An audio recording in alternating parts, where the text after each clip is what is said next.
Hello, this is Philip Young, and I am doing my presentation on the wireless security topic for this week's assignment. And we're going to just start off with one particular topic that no encryption for wireless is bad security. Why would we leave the gates of the kingdom, in this case a business, school, or medical facility, unlocked? Why would we leave an open wireless network? It doesn't make any sense because we would be leaving information assets open for the taking. This can lead to identity theft, corporate espionage, data theft, and financial fraud. We can have people stealing credit card numbers and using them for illicit transactions. We could be stealing data, marketing tactics, and competitive advantage secrets that many businesses have. So there's different wireless security technologies that we're going to discuss, and the most important and first topic we're going to look at is simplicity. Uh, the first item is a wireless security policy, acceptable use policy, something that you would give your users expectations of use on the data network as far as what you can and cannot do. The secondly most important topic is to encrypt your wireless communications through the various wireless encryption means. And using IPS devices, these prevent rogue access points from tricking users into joining these access points, and whereas the rogue access points can get into the actual network and do some damage. And of course, your standard network security devices, such as your firewalls, to prevent unacceptable material viewing, such as looking at porn at work or eBay and that type of thing. And also, one of the most important aspects is to train your people as far as what you need to do to secure your network and what you can and cannot do, and just to look for different things. And there are really three encryption types that are well known in the wireless realm. The first is the oldest is WEP, and then WEPA and WEPA 2. Now, most people don't really use WEP anymore because it's just so breakable and hackable, and there's just been so many people that are able to break through it. Most people now use WEPA 2, but you can combine WEPA and WEPA 2 with AES encryption for supreme encrypted wireless communications. And of course, there's also WEPA 2 Enterprise, which we'll talk about later. Then there's flaws in the current encryption standards. As for WEP, as discussed, it can be easily cracked through software. For WEPA, it is still crackable through existing elements of WEP because there's existing elements of WEP present in WEPA, and WPS is a weak point in WEPA 2. And one good option for enterprise wireless is 802.1x authentication. You can better secure your encryption keys. It asks for username and passwords, and you also have Radius servers for authentication, in which you can strengthen your wireless network. Can also prevent eavesdropping, and also you can give your guest access to the network without actually giving them total access to everything on the network, and thus giving away your kingdom for a guest user. And the Radius server, just going in a little bit of more detail, on the right, that's a radius, and that's what I chose for this particular topic regarding Radius servers. But it can be configured through Windows Server or FreeRadius, which is an open source Radius program. You can do EAP, and you have three different ways that you can configure your authentication. PEAP, it actually asks for a username and password, and that's the easiest way to configure EAP. through the Radius server. TLS is a little bit more stronger. It uses SSL certificates. And TTLS, I don't really think a lot of organizations may use that. It's non-Windows based, and you have to go through a third party to use that particular aspect of EAP.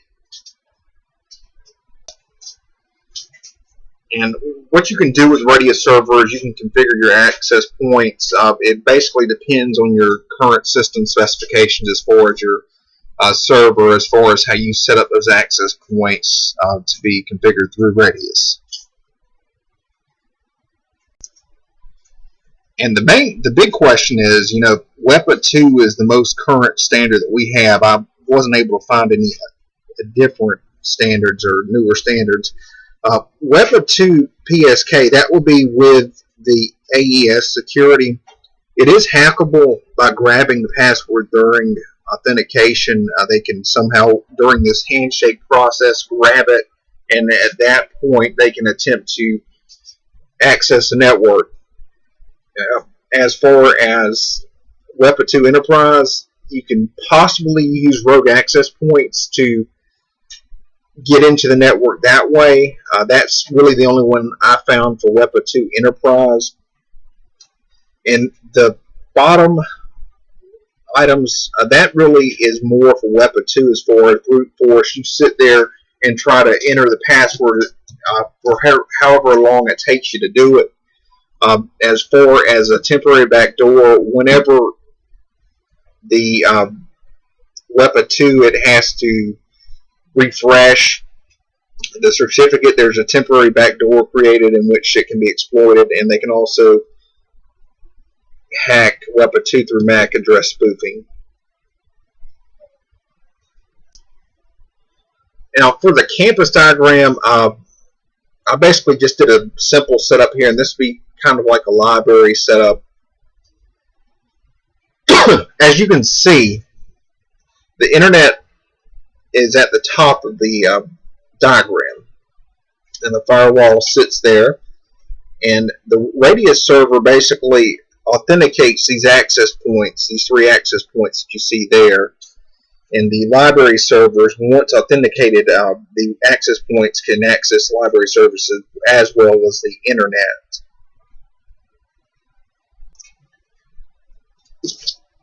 And all at those access points that I did discuss, they pass through the Radius server for authentication, and it also authenticates users. And as I discussed, they can access the internet as well as the library servers once they're authenticated on the network. And as far as my plan for encryption, because there is some gray area as far as WEPA 2 PSK being hackable, I didn't really find a lot on Enterprise WEPA 2 Enterprise authentication. I wanted to go with that, and also use the PAP authentication, asking for username and passwords. Now, the cost for that Radius server is free if we use FreeRadius. The con is that it's designed to run on Linux and Unix, so the IT staff will need Linux experience to run it.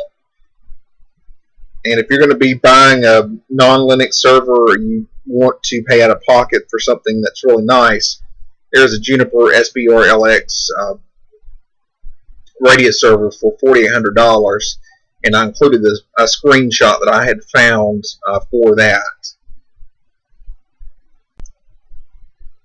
And the main question is, you want Linux or not to Linux? FreeRadius is free. You will need a computer tower to have that server set up for the Radius. You know, the word open source may cause some admins to feel vulnerable. Oh, you know, everybody knows the source code is going to be hackable. But that's farther from the truth, as that it is quite secure. And of course, we do need to have Linux experience required, so the admins need to have some type of experience with Linux. And there's other cost estimates. The access points vary in price. Firewalls, they can be procured for $300 and going up there.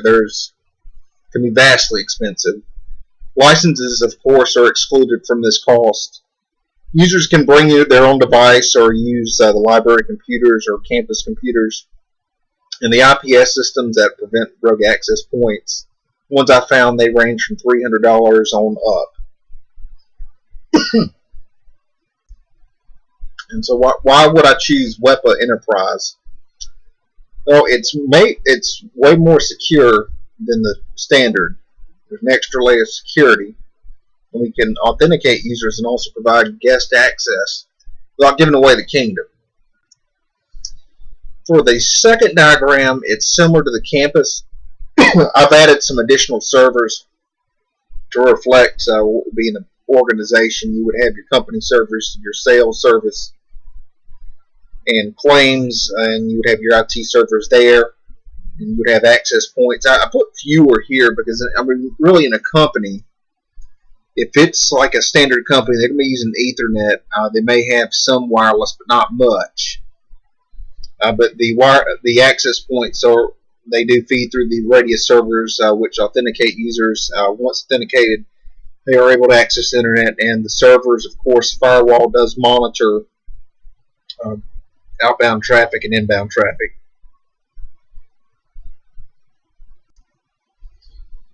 And we're going to need to have increased protection to protect company resources. I'm not saying that a campus network is not any more important than a business, but we have things that we need to protect, such as trade secrets,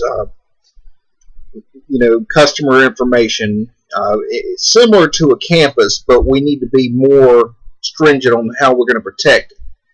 Now, we will use, similar to the campus diagram, we're going to be using a Radius server, firewall, and IPS devices. IPS devices, of course, protect us against those rogue access points, and as we've discussed, those rogue access points can possibly compromise a WEPA 2 enterprise encryption network. As far as our means of EAP, we're going to be using TLS, and that will mean that we're going to be using SSL certificates for protection, so it's an extra layer, a little bit more secure. Our IPS devices will deter rogue access points, and the firewall, of course, will do what it does as far as monitoring traffic.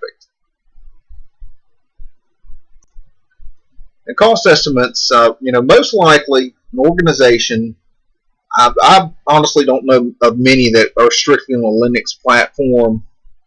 Mine is Windows based, my company. So most likely they're going to be using Windows Server.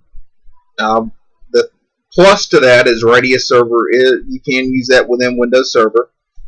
I've included below screenshots of various prices of Windows Server should it not already be installed on the company network.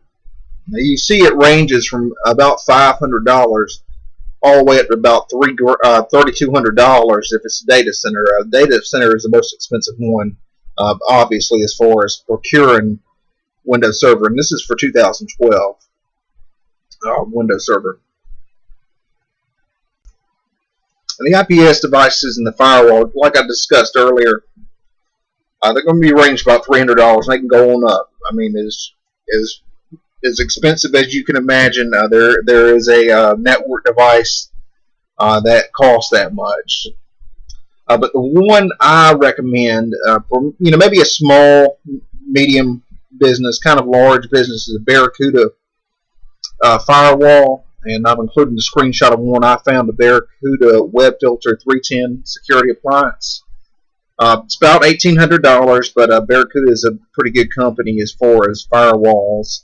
In fact, in my research, I found one that was $258,000, so they can be very expensive for firewalls. And that is the end of my presentation. I have included my references, and they're going to be on the preceding slides.